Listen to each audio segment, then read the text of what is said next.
महाभारत में लिखा है, गा पश्याम्य हम नित्यम गावम गावः पश्यन्ति माम सदा गावोस्माकम वयम तासाम यतो गावस ततो वयम। भगवान ने कहा, गाय सदा हमको देखती हैं, मैं सदा गाय को देखता हूं। हम गाय के हैं, गाय हमारी है। गावो ममाग्रतो नित्यम गावः पृष्ठतः एव च गावः में सर्वतश्चैव गवाम मध्ये वसाम्यहम्। गाय मेरे आगे रहती हैं, गाय मेरे पीछे रहती हैं, गाय में जो चारों ओर रहती हैं,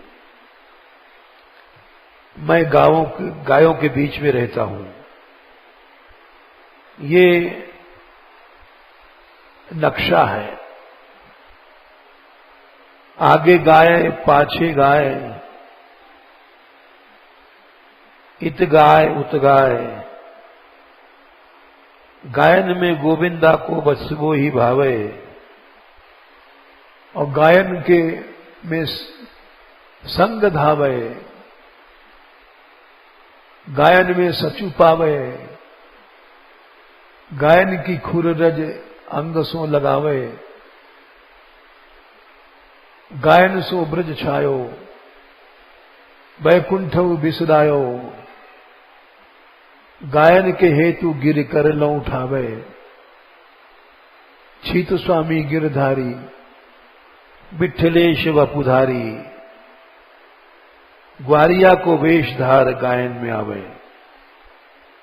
तो गो माता मंदिर वैसा बनना चाहिए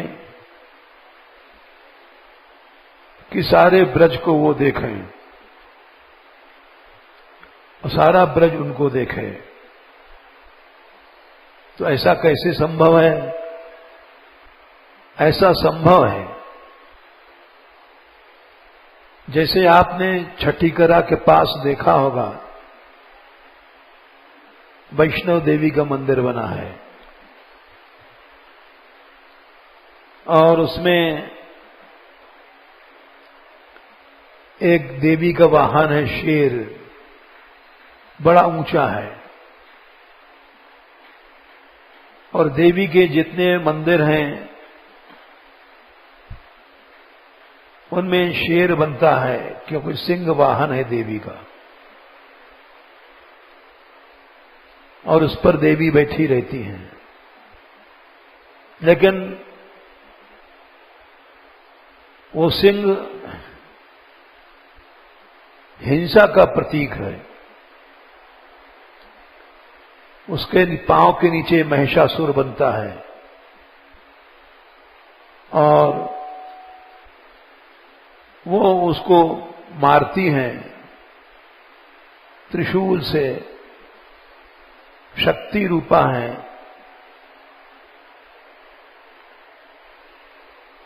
ऐसा हर देवी के मंदिर में बना रहता है। तो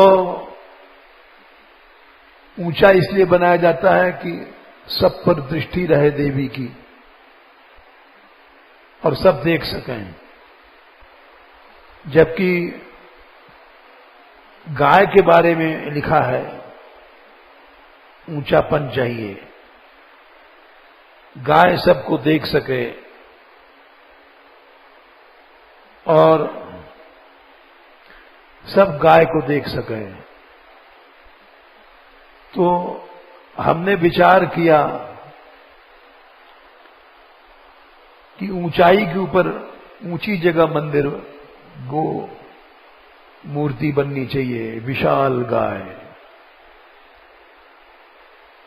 जितनी ऊंचाई पर बनेगी और वो इतनी ऊंची गाय होनी चाहिए कि सारे ब्रज में से कहीं से देख लो ये बरसाने की गाय है।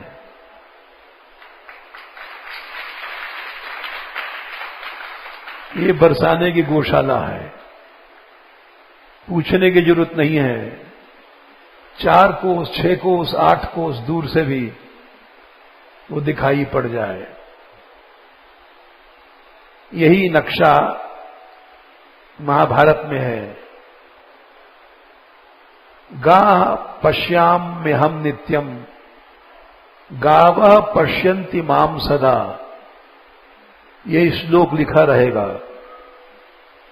गाय की दृष्टि सब पर पड़ रही है, सब लोग गाय को देख रहे हैं।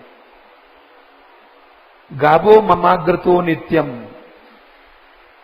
मेरे आंख के सामने नित्य गाय है। गावा पृष्ठति सर्वतः, पीछे भी गाय है, चारों ओर गाय है। इसलिए इस महाभारत के नक्शा के अनुसार हमने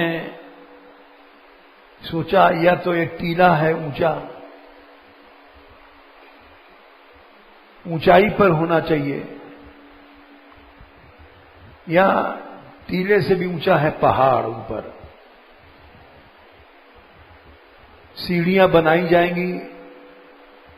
जब नामी मंदिर बनेगा तो हजारों लोग भी दर्शन करने जाएंगे।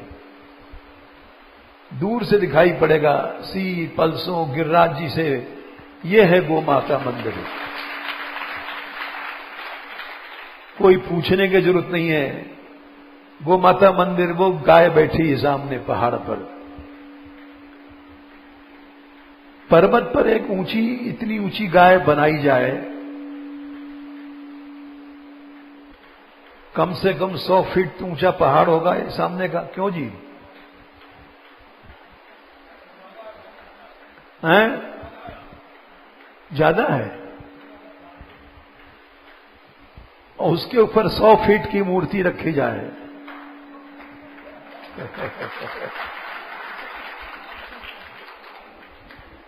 तो ऐसा कौन से गांव है ब्रज का जहां से ये दिखाई नहीं पड़ेगी? महाभारत का नक्शा तो यही बताता है। सब गाय को देखें और गाय सबको देखे। तो पहली बात तो यह है कि आप लोग निर्णय कीजिए कहां पर वो बनाई जाए मूर्ति। क्योंकि सीढ़ियां बनाई जाएंगी, बहुत बढ़िया सीढ़ियां बनाई जाएंगी। ये मत घबराइए कि लोग नहीं जाएंगे। लोग तो यहां बहुत बड़ा तीर्थ बन रहा है, हजारों दर्शनार्थी आते रहेंगे। बल्कि आज मैंने जब सवेरे सत्संग में कहा विश्व की सबसे बड़ी गौशाला है, तो 1-2 लोगों को अच्छा नहीं लगा। वो हमारे पास आए, बोले आप ऐसा कैसे कहते हैं? पचपेड़ा की गौशाला, उसमें 1.5 लाख गायें हैं, 8 लाख गायें थी, आप उसकी टक्कर नहीं ले सकते। हमने कहा हम तो किसी की टक्कर नहीं ले सकते, लेकिन हमारी भी टक्कर कोई नहीं ले सकता।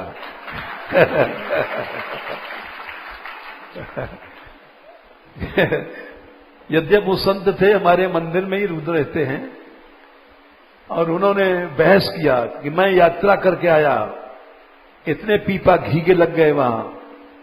हमने कहा हमारे यहां घी के पीपे नहीं लगते हैं, लेकिन घी पैदा होता है गौ गायों का, और वो आराधना में काम आता है।